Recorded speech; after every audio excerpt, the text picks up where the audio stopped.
So what is plagiocephaly or flathead syndrome? So flathead or plagiocephaly is basically as it sounds.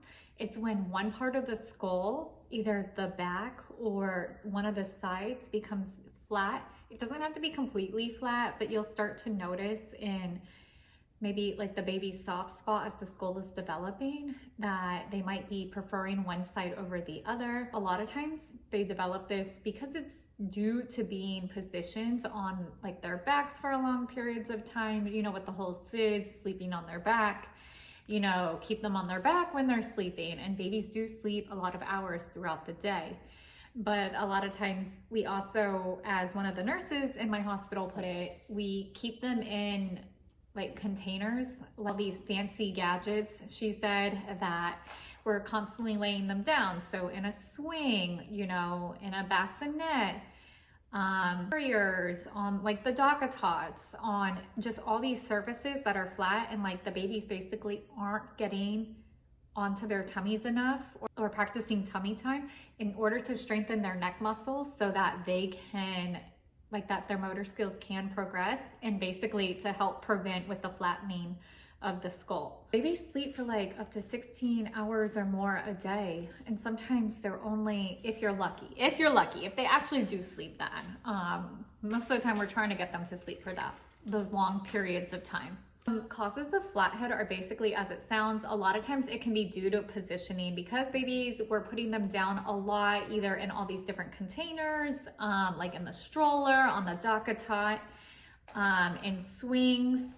Maybe we don't want them to wake up, because obviously if you have a fussy baby or a colicky baby, you know how hard it is to get them to sleep, especially if you're transitioning like from, like say they fell asleep in the swing or the stroller or the car seat or whatever, and then we're transitioning them from that to whatever else, there's a good chance they're gonna wake up.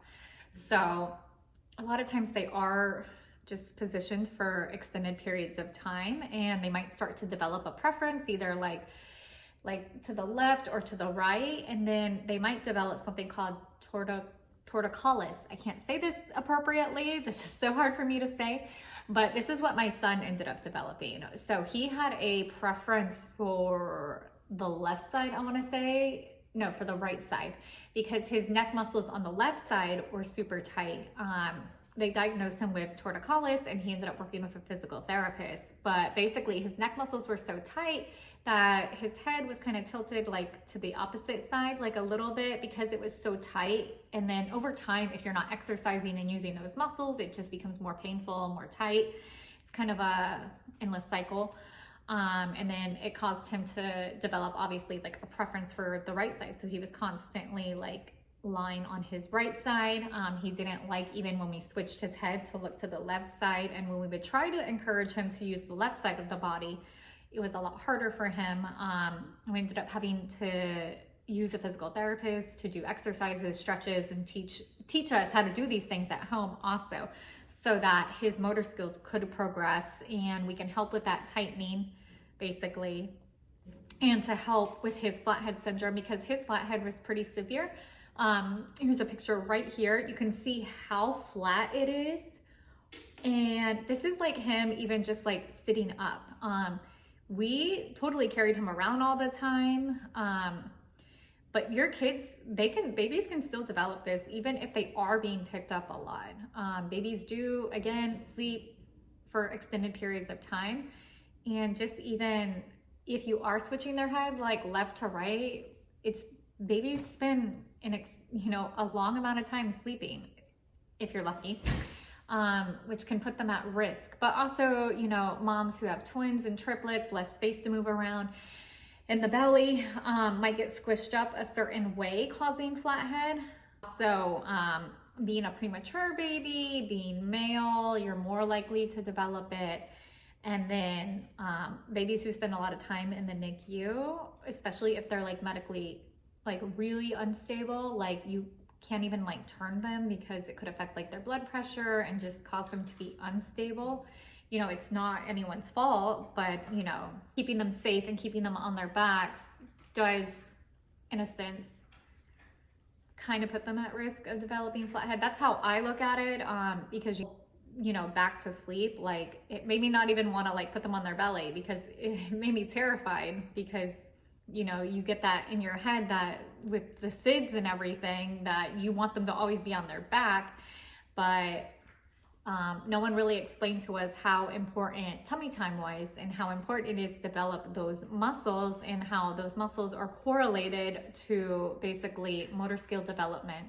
And with my son developing flathead, his motor skills, he was behind in every milestone with that, unfortunately. Prevention. So what our physical therapist taught us was like so crucial to helping with our next two babies who haven't had flathead, and I'm really grateful for that. Some prevention they taught us was, okay, this is my baby.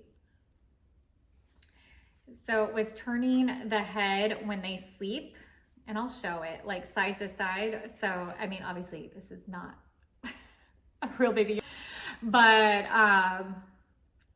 so when they're sleeping, when my son would take a preference to whatever side, I think I said it was the right side, when he would fall asleep, we would move his head from left, we would move it to right, to the left side, from right to left.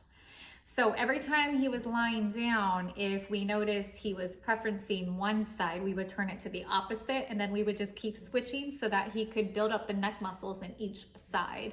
And over time, healthily equalize that. When they were sleeping, they encouraged us to turn his head from left to right. But if you're a parent with a baby, you know how that is most likely going to wake up the baby, because it did, because that's what happened with my son. We stopped letting him sleep in strollers, and we only wanted him, if he fell asleep in the car seat or the swing or the stroller or whatever, we would quickly move him so that we would contact nap with him in order to kind of help take off the pressure from developing on that one specific side. So you can do that. You also, with feeding, so feeding was a big one, because you're feeding your baby like every 2 to 3 hours, and they say most right-handed parents, so I'm right-handed, will put them in our left side and feed the bottle with this side, just because it's a preference for us. It's maybe easier for us. We naturally just do that because we're right-handed. And they taught me every 2 hours, so if I feed him on the left this time, I'm gonna switch, cradle him in my right arm and feed him with the left, so that when he's applying pressure, like right here, he's starting to, it's not gonna be completely flat on that one side. We're alternating sides, we're building up those muscles, we're doing that exercise during that feeding time. And feeding every 2 to 3 hours, that's kind of a guarantee that they're getting off that side and rotating. What you're basically trying to do is prevent. You want them to still sleep on their backs, obviously, because that's the safest method. But between all of that, when they're awake and whatnot, try to keep them off their backs, and then try creative ways basically to get them to stay on their left or right side, even though it is very difficult. I did have this pillow. I actually found it. This was the pillow I used for him. It was the Loveness original flat. I guess it's a pillow, flathead pillow. Obviously, with the sleep, with the safe sleep, they don't want pillows or anything, so I would only do it in the DockATot when he was sitting right next to me and I could watch him, just to make sure.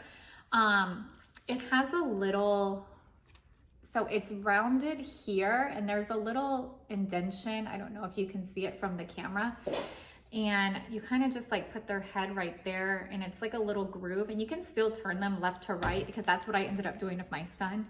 But like, honestly, his was so severe that if it did make a difference, I didn't see any difference, because he still ended up needing a helmet. I really don't think that pillow did much, but he was also such a severe case to begin with that I don't think, even if it did work, I wouldn't have noticed the changes, because his case was pretty severe for that.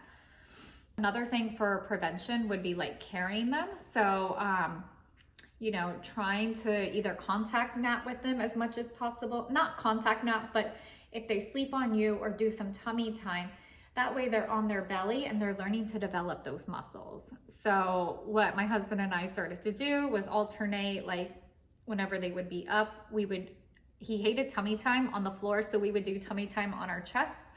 And then eventually, sometimes he would end up falling asleep like this, and we would just, if we had the time, keep him, we would just keep him like this, in order to keep the pressure off the back of the skull.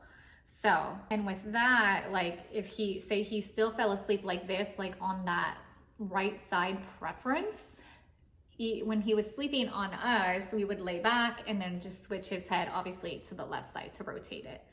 So that was another thing we did. And then also carriers. So I did use a carrier, like the wraps to get around the house. I think it was like the baby Catan wrap, just doing things. I know still that's supporting their head because they don't have control of their neck muscles, but by doing that, you're taking the pressure off of like either the left or the right. You're kind of dispersing it. That's how I felt with the baby carrier with the wrap, is by having that wrap there. I don't know, I felt like they were kind of building their neck muscles in a different way. And you can also switch them, because some of the wraps, you can have them really close to you, so you can keep them on the left side, right? So you can still rotate then and there. So honestly, turning your head when you sleep, switching sides to feed, even contact napping is great, like, because that way, like, you know that they're laying on you and they are shifting like their heads and stuff. Also, anything to like pillows you can use. I don't know if they really make a difference. And then just anything to really take that pressure off. But I honestly think the most important thing was tummy time. And I wish this was drilled into my head when I had my firstborn, because no one really told us how important tummy time was, because he was super delayed in all his motor skills. And I think it had to do with him having the flat head and having the torticollis, however you say it, the tightened neck muscles.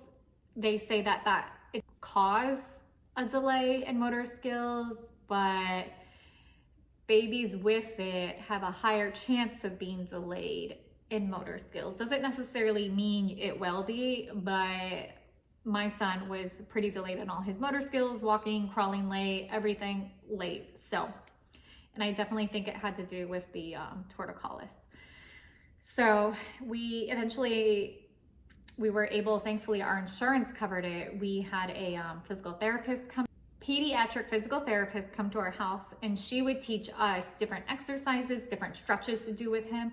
I don't exactly remember them, but it would be like turning his head, stretching him out several times a day, and then lots of tummy time, so much tummy time. That was basically all I remember, was when they're awake, try to get them on their bellies as long as possible, as much as possible. Even if it's 2 to 3 minute increments, just try to put them on their bellies as much as possible, because through tummy time, they're gonna strengthen these neck muscles, and then be able to turn their heads and, progress in their motor skills. So lots and lots and lots of tummy time.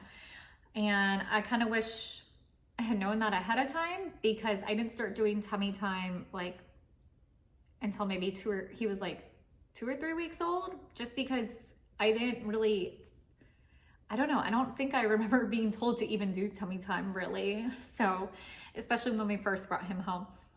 So I think if I had started tummy time the day they come home, which is what the physical therapist told me, as long as they're like medically stable, she told me pretty much start tummy time right away, start building those neck muscles. And that's pretty much what we've done with all our other kids, and they've had no issues. So lots and lots of tummy time, lots of pillows, lots of like black and white sensory toys.